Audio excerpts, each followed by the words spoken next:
di tengah beban tugas pelaksanaan tahapan yang sangat berat. Sementara di sisi yang lain, mereka juga ada yang KPU RI-nya akan menyiapkan tim sel. KPU provinsi dan kabupaten kotanya akan kasakusuk untuk menyiapkan seleksi. Sementara pekerjaan mengerjakan tahapan ini kan tidak mudah. Nah, oleh sebab itu, hal yang prinsip menurut saya jangan melakukan pergantian di tengah tahapan. Jadi kalau mau ditransisikan untuk pemenahan masa jabatan anggota penyelenggara pemilu ini, solusi yang paling baik adalah memperpanjang masa jabatan yang ada sekarang sampai di pertengahan tahun 2025 misalnya. Artinya sampai pilkada selesai. Jadi karena ini setelah pemilu itu kan akan langsung disambung dengan tahapan pilkada. Itu juga tidak ringan itu tugasnya KPU, dan di beberapa tahapan awal pilkada itu kan nanti akan berhimpitan dengan tahapan-tahapan krusial pemilu.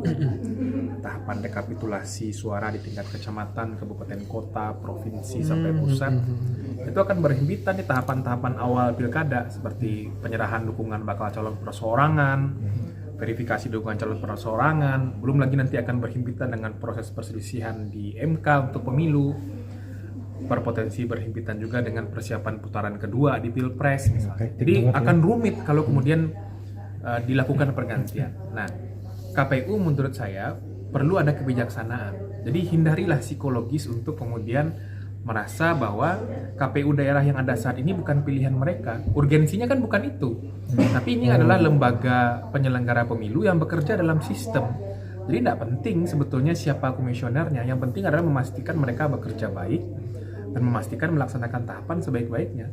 Jadi kalau memang soal masa jabatan penyelenggara pemilu ini akan diperbaiki dalam Perpu, naskah perbaikannya atau materi perbaikannya menurut saya adalah memperpanjang masa jabatan komisioner yang ada sekarang paling tidak sampai awal 2025.